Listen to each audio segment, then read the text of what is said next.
Hello guys, तुम्हा सर्वांचं आयुर्वेद मराठी या यूट्यूब चॅनलवरती स्वागत आहे. आपण आज अत्यंत महत्त्वाचा जो की SAQ आणि LAQसाठी मोस्ट ऑफ द वेळेस विचारला जाईल असा पॉईंट घेणार आहोत. होप सो आधीचं लेक्चर बघितलं असेल. आपण आधीचं लेक्चर ऋतुचर्येवर घेतलं होतं. त्याच्यामध्ये मी तुम्हाला एकच ऋतू सांगितलं होता, पण सगळे ऋतू कसे लिहायचे एक्झाममध्ये आले तर त्याबद्दल आपण डिटेल एक्सप्लेनेशन केलं होतं. आणि आजचं पण अत्यंत महत्त्वाचा पॉईंट घेतो आहे तो म्हणजे ओज. ओज हा 11व्या अध्यायामध्ये वाग्भटाचार्यांनी सांगितलेला आहे. सगळ्यात आधी तुम्हाला हे सांगायचं की ओज हा वाग्भटाचार्यांनी 11व्या अध्यायामध्ये सगळ्यात शेवटच्या पॉईंटला सांगितलेला आहे. असं का केलं असेल, काही आयडिया? आपले जे काही आचार्य होते, वाग्भट असो चरकाचार्य असो, त्या सगळ्यांनी काही ना काही सिक्वेन्स सांगितले आणि त्या सिक्वेन्सचं काही ना काही महत्त्व आहे. 11वा अध्याय जर तुम्ही कधी म्हणजे वाचला असेल तर तुम्हाला लक्षात येईल की आधी त्यांनी दोष, नंतर धातू, नंतर मल यांचं कार्य, चिकित्सा, कार्य, क्षय, वृद्धी, चिकित्सा याबद्दल सगळं सांगितले आणि लास्टला ओज पॉईंट घेतले. कारण की त्यांना ओज हा किती इम्पॉर्टंट आहे हे सांगायचं आहे. जे काही आपले रसरक्ताती धातू आहेत त्याच्यापासून ओजाची निर्मिती होते, त्याच्या साऱ्या भागापासून ओजाची निर्मिती होते, म्हणून ओज हा पॉईंट सगळ्यात शेवटी घेतलेला आहे. ओके, तर आता आपण ओजचं डिटेल एक्सप्लेनेशन बघणार आहोत. सगळ्यात आधी हा श्लोक अत्यंत महत्त्वाचा श्लोक आहे. हा श्लोक कंपल्सरी सगळ्यांनी पाठ करायचा आहे, कारण की या श्लोकवर खूप काही गोष्टी डिपेंड आहेत आपल्या. तुम्हाला फिजिओमध्ये पण पाठ करावं लागणार आणि इथं पण या 11व्या अध्यायामध्ये तुम्हाला रिसायटेशनसाठी पण हा श्लोक दिलेला आहे आणि हा श्लोक महत्त्वाचाच आहे. आता मी तुम्हाला आधी हे श्लोक वाचून दाखवते, नंतर या श्लोकचं डिटेल एक्सप्लेनेशन बघूया आपण. ओजस्तु तेजो धातूनां शुक्रांतानां परम स्मृतम हृदयस्थम अपि व्यापी देहस्थिती निबंधनम स्निग्धम सोमात्मकम शुद्धम ईशत लोहित पित्तकम एतनाशे नियतनाशो यस्मिन् तिष्ठति तिष्ठतिः निष्पदन्ते एतो भावः विविध देह संशय. आता याचं डिटेल एक्सप्लेनेशन बघा. पहिली ही जी लाईन आहे या लाईनमध्ये ओजाची व्याख्या दिलेली आहे, या लाईनमध्ये ओजाचं स्थान दिलेलं आहे, या लाईनमध्ये स्वरूप सांगितलं आहे आणि या दोन लाईनीमध्ये ओजाचं महत्त्व सांगितलं आहे. ओज आपल्या शरीरामध्ये का महत्त्वाचं आहे. ओके, पुढं तुम्हाला ते पॉईंट्स एक्सप्लेन केलेलेच आहेत, पण तुम्हाला ते श्लोकाला म्हणून श्लोकाच्या आधारे सांगते बघा. ओजस्तु तेजो धातूनां शुक्रांतानां परमस्मृत, म्हणजे रसापासून शुक्रापर्यंतच्या धातूंचा जो काही सार भाग आहे त्याला आपण ओज असं म्हटलेलं आहे. ओजस्तु तेजो धातूनां शुक्रांतानां परम, म्हणजे जे त्रिधा प्रमाण होतं, रसापासून रक्ताची निर्मिती, रक्तापासून मांसाची निर्मिती, अशा प्रकारे जे धातूंचा सारभूत भाग सार आणि किठ्ठे विभाजन होते तुम्हाला माहिती आहे. म्हणजे काही सारभूत भाग आहे रसापासून शुक्रापर्यंतच्या सगळ्या धातूंचा, त्याला ओज म्हटले. बघा ओजाला किती महत्त्व असेल, सगळ्या धातूंच्या सार भागाला ओज म्हटले. आता या दुसऱ्या लाईनवर घ्या. हृदयस्थम अपि व्यापी देहस्थिती निबंधन, म्हणजे हृदय हे मेन ठिकाण आहे ओजाचं. ओजाचं मेन स्थान हृदय आहे. त्याला काही त्याच्यावर काही मतमतांतरे तर नाही आहेत, पण ते म्हणतात की पूर्ण देहव्यापी ओज आहे, पूर्ण देहामध्ये सुद्धा ओज असतोच. हृदय हे प्रमुख स्थान असलं तरी पूर्ण देहामध्ये ओज असतो. मग हृदयस्थम अपि व्यापी देहस्थिती निबंधन. आता ओजाचं स्वरूप काय आहे, तो स्निग्ध गुणात्मक आहे. सोमात्मक म्हणजे सौम्य गुणयुक्त आहे. तसंच शुद्ध ओज हा ईशत, लोहित आणि पीतकम म्हणजे रक्तपित्त वर्णाचा आहे. त्याचा वर्ण पण त्याने सांगितलेला आहे. अल्प रक्तपित्त वर्णाचा ओज सांगितलेला आहे. स्निग्ध सोमात्मकम सोमगुणाचा आणि शुद्धम ईशत लोहित पीतकम म्हणजे अल्प रक्तपित्त वर्णाचा ओज आहे. तसेच एतनाशी फोड करून वाचायला शिका. इथं एतनाशे नियतम नाशो यस्मिन् तिष्ठति तिष्ठति निष्पदन्ते एतो भावः विविध देह संशया, म्हणजे ज्याचा नाश झाल्यावर मनुष्याचा सुद्धा नाश होतो. एतनाशे नियतनाशो म्हणजे ओजाचा नाश झाला मनुष्याचा नाश होतो. आणि यस्मिन् तिष्ठति तिष्ठति, जे स्थिर असताना मनुष्याचे सुद्धा जीवन हे स्थिर असते. तसेच निष्पदन्तो एतो भावः विविध देह संशया, म्हणजे देहाच्या आश्रयाने राहणाऱ्या विविध भावपदार्थापासून म्हणजेच रसरक्तादी भावपदार्थापासून ओजाची निर्मिती झालेली आहे. होप सो तुम्हाला श्लोकचा अर्थ समजला असेल. पहिल्या लाईनमध्ये आपण व्याख्या सांगितलेली आहे काय, ओजस्तु तेजो धातूनां शुक्रांतानां परमस्मृत, म्हणजे रसापासून शुक्रापर्यंतचा ज्या धातूंचा सार भाग आहे त्याला ओज म्हटलं आहे. तसंच दुसऱ्या लाईनमध्ये आपण स्थान घेतलं आहे. हृदय हे प्रमुख स्थान आहे, तसेच पूर्ण देह व्याप्त आहे ओज. स्निग्ध आणि सोमात्मक हे त्याचे गुण सांगितलेत. ईशत लोहित पित्तक म्हणजे अल्प रक्तपित्त वर्णाचा आहे. या लाईनीमध्ये त्याचे महत्त्व सांगितलं. ओजाचं महत्त्व काय आहे. आता आपण हेच पॉईंट्स कसे एक्झाममध्ये लिहायचे किंवा कसे रिप्रेझेंट करायचे एक्झाममध्ये ते बघणार आहोत. पहिली व्याख्या बघितली आपण. पहिली जी लाईन होती श्लोकांची, ओजस्सु तेजो धातूनां शुक्रांतानां परम स्मृत, म्हणजे रसापासून शुक्रापर्यंतच्या धातूंचा जो काही रसापासून शुक्रापर्यंतच्या धातूंचा जो काही सारभूत भाग आहे त्याला आपण ओज असं म्हटलं आहे. तसेच पुढे त्याचे स्थान सांगितलं आहे. हृदयाच्या ठिकाणी स्थित आहे. हृदयाच्या ठिकाणी तर स्थित आहेच, परंतु पूर्ण देहव्यापी पण ओजाचं स्थान आहे. तसेच स्वरूप काय सांगितलं, स्निग्ध आहे, सोमात्मक आहे आणि अल्प रक्तपित्त वर्णाचा आहे. श्लोकामध्ये शब्द काय आला आहे, ईशत लोहित पित्तकम, म्हणजे अल्प रक्तपित्त वर्णाचे ओज सांगितलेलं आहे.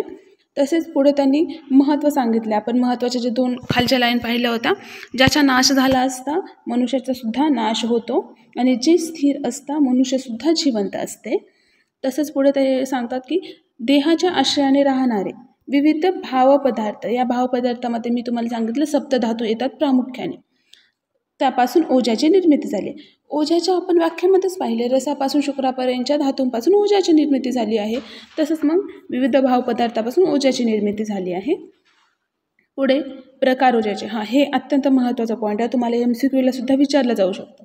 इथपर्यंत मी सांगितलं होतं श्लोकामध्ये, इथून पुढचे काही पॉईंट्स लक्षात ठेवा. पर ओज आणि अपर ओज हे 2 प्रमुख पॉईंट्स, 2 मेन ओजचे प्रकार आहेत. अनेक प्रकार आहेत, परंतु जे 2 महत्त्वाचे प्रकार आहेत ते पर ओज आणि अपर ओज. आता पर ओज हा 8 बिंदूच असतो. पूर्ण शरीरामध्ये जर तुम्ही पर ओज बघितला तर तो 8 बिंदू असतो. तर पर ओज म्हणजे काय, पर ओज म्हणजे असा ओजाचा भाग जो नाहीसा झाला म्हणजे तत्काळ मनुष्याचा मृत्यू होतो.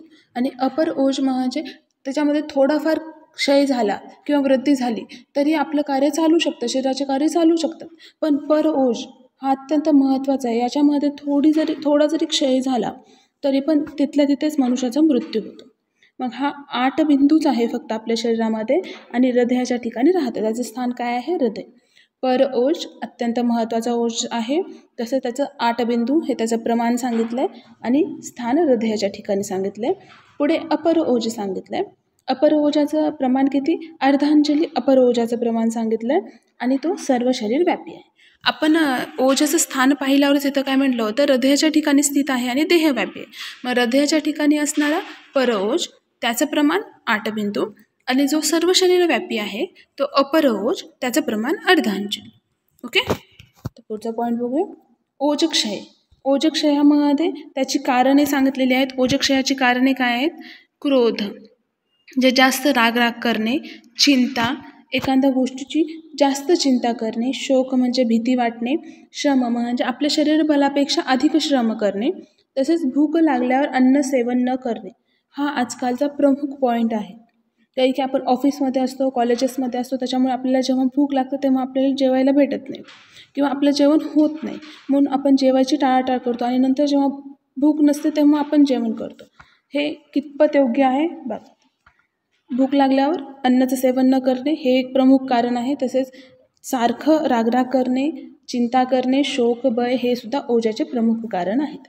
तसेच मग आता हे कारणामुळे ओजक्षयाची लक्षणे बघायची आहेत पुढे. ही तर ओजाची कारणे झाली. मग ओजक्षयाची लक्षणामध्ये बिभेती, ध्येयती, इंद्रिय दुर्बलता आणि मन कमजोर होणे.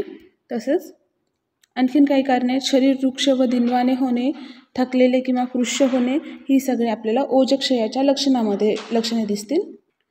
बिभेती म्हणजे काय, जेव्हा आपल्या ओजक्षय होतो तेव्हा आपल्याला त्या मनुष्याला घाबरल्यासारखं वाटतं. थोडं जरी काही हालचाल जरी झाली आजूबाजूला तरी त्याला भीती वाटते, घाबरल्यासारखे वाटते. तसेच ध्येयते म्हणजे अकारण चिंता करणे, काही कारण नाही आहे तरी पण सतत चिंता करणे, चिंता न करणे. शरीर दुर्बलता येते, तसेच मन कमजोर होते. त्याला कोणतीही छोटी जरी गोष्ट सांगितली तरी त्याला असं खूप मोठी गोष्ट आहे असं वाटतं आणि ते त्याच गोष्टीचे चिंतन करत राहतं. तसंच शरीर वृक्ष आणि दिनवाने शरीर होते. तसेच थकल्याप्रमाणे वाटते आणि तो व्यक्ती आपल्याला कृश दिसतो. जर आपण दर्शन परीक्षेने बघायला गेलं वृक्षपणा दिसणार, थकलेले दिसणार, कृश दिसणार, परंतु ते बिभेती, ध्येयती, इंद्रिय दुर्बलता किंवा मन कमजोर हे आपल्याला प्रश्न विचारूनच त्या व्यक्तीकडून काढून घ्यावं लागणार आहे की हे बाबा तुझ्यामध्ये हे लक्षणं दिसतात का, कळतं. तर मग ही लक्षणे सगळे ओजक्षयाची आहेत.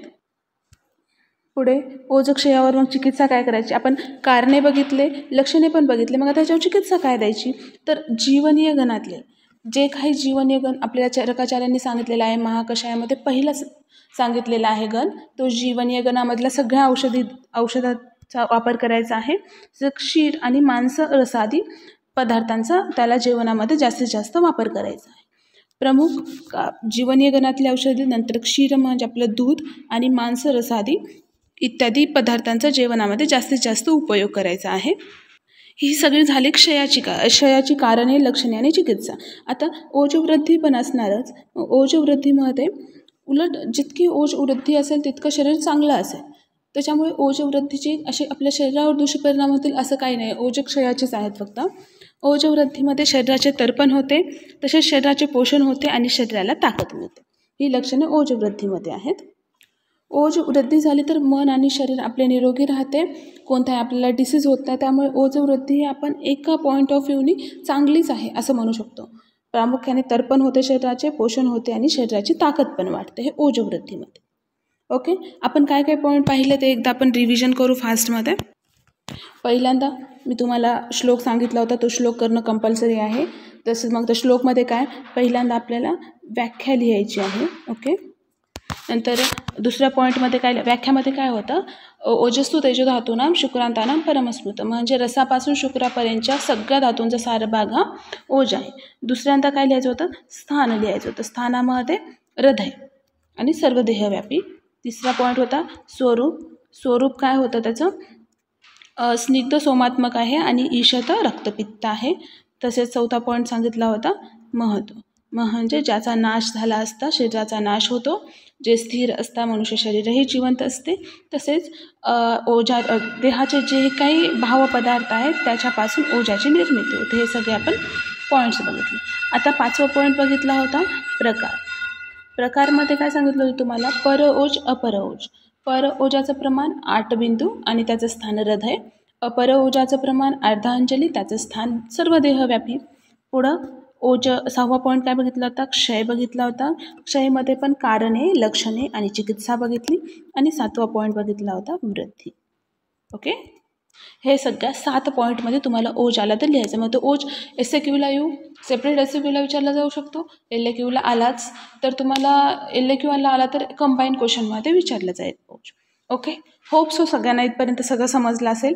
ठीक आहे, असेच आपण लेक्चर्स छोटे छोटे जे की तुम्हाला अत्यंत महत्त्वाचे आहेत युनिव्हर्सिटी एक्झामला, असे छोटे छोटे क्वेश्चन्स आपण लेक्चरच्या फॉर्मॅटमध्ये कवर करू. आणि आपली पूर्ण आयुर्वेद मराठीवर संहिता अध्यायांची सिरीज सुरूच आहे. त्याच्यामध्ये आपण पूर्ण चरक संहिता, वाग्भट संहिता, जे की तुम्हाला युनिव्हर्सिटी एक्झामसाठी महत्त्वाचं आहे ते कवर केलेलंच आहे. ठीक आहे, all the best for the exam. आणि हे सगळं तुम्हाला लिहून काढायचं आहे. याच्या नोट्स आपल्या आयुर्वेदा मराठी ॲपवर अवेलेबल होतीलच तुम्हाला लवकरात लवकर. काही डाऊट असेल तर तुम्ही आपल्या जे काही व्हॉट्सअप ग्रुप आहे त्याच्यावर विचारू शकता. Okay, thank you, all the best.